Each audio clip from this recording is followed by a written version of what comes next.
Now my low points in the business. The last time I worked for WCW was probably one of the low lights. And the last match I had was against Brian Pillman. Now, there's a lot of guys that sit there and praise Brian Pillman. Steve Austin has nothing bad to say about Brian Pillman. Good buddy. Pal, great. No, Brian Pillman was a dick. He was an asshole. I was in a match with him, and he did his thing was do like a spinning savate kick. He hits me with it, and out the corner of my eye, I want to sell for him. I want to do business, and I want to take this big bump and make it look good. Out the corner of my eye, when I'm starting to go back, take the bump, I noticed the ring ropes behind me. And from my vision, it looked like they were closer than what they were. So I didn't take the full bump. I kind of like took a knee. Pissed Brian off. Didn't like it. Because I guess in his mind, I was making him look bad. So we do the match. He goes for the finish. He comes off with the flying body press off the top rope, top turnbuckle. Hits the guy, usually hits the guy in the chest. No, he hits me in the face. I catch him. I laugh at him and then take the bump. Pisses him off even more. We get back to the back. He starts cursing me out.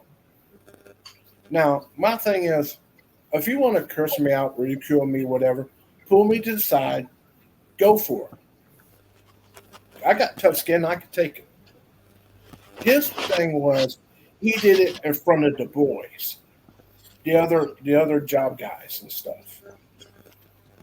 That started a big no-no. I went to Jody Hamilton, assassin, sitting in the gorilla position. I asked Jody, I said, Jody, how was the match? Jody gave me a thumbs up. That's all I was ever concerned about. You could be in the ring, you might not like what happened. My concern was of the man in charge in the gorilla position, yes, no, indifferent.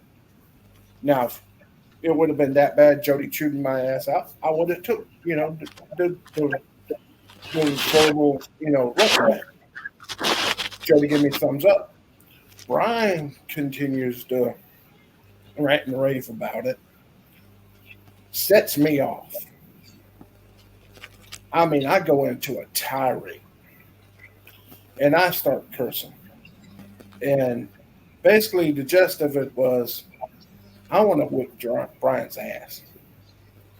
Because all the guys go, ooh, you did it, ooh, he did this. And she's like, It's like, I said, give me a chair. I said, I'll take a steel chair and I'll wrap it beside his damn head. I don't care. And I was not quiet about it. I was very boisterous about it. I think the whole building could hear me. I mean, that's how red I was. Now, being said, being young and stupid, because that's what it was, I let my emotions get the best of me. But the other thing that came into play was there was an outside factor. There was another worker, another guy by the name of Sid Vicious. Sid didn't like Brian. Never liked Brian. I don't know what he says nowadays about him. But Sid used me as a puppet. Just kept nang, nang, nang, nang, nang, nang, nang. Brian said that. Brian said. I just went ballistic. And Junkyard Dog come up to me and goes, pull me aside. He goes, hey, man, don't let these guys get over on you. Don't let them intimidate you. Because if they feel like they could do this to you, everybody's going to do it to you. And he basically, Junkyard Dog was trying to, calm me down, get me off the ledge. And he pointed me over to a guy. He goes, "See that guy over there?" I go, "Yes, sir." He goes, "The Samoans would, ridicule this guy and, whatever all the time." And then one day, this guy got tired of it. And in the locker room saying stuff, the guy reaches in his, this is what Dog was telling me. The guy had a pistol in his bag. And people were giving him shit. And the Samoans, I guess, were leading the charge on this. And the guy just had enough. Reached in his bag, pulled out his pistol, popped a shot off, whizzed by one of their heads and shit. And then nobody in the locker room gave that guy shit after that. So it's like, but Buddy Landell come up to me and goes, "God damn, Crusher, what'd you do to piss him off?" And it set me off again. And I said, "I don't give a rat, blah, blah, blah." And I went to the dressing room, started changing out. Here comes Pilman. For some reason, you had to go through the Hill locker room to get to the outside parking area. Pilman's coming in there, so pissed off, ranting and raving, whatever. He still has all of his ring gear on. He's got his suitcase and his bag and shit, and walking in, sees me, and doesn't say anything. He just keeps going. Short, a few seconds after that, here comes Lex Luger. Lex Luger's looking at me, and I'm halfway undressed, and I look up. He's looking at me and go, "What the hell you want?" And Lex just turns around and walks back out the other way.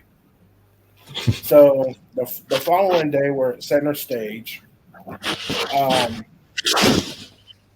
Get a phone call. I'm in there getting ready to, I'm dressing and stuff. Phone rings. Kevin Sullivan answers the phone. I believe it was Kevin Sullivan. Apparently, it's Brian Pilman on the other end, refusing to come in to the locker room if I'm in the locker room. Now, why are you afraid to come in the locker room? Is it because you pissed me off so badly that everybody told you the next time I saw you, I was going to be in to kick your ass? We were going to fight? Could that be the reason?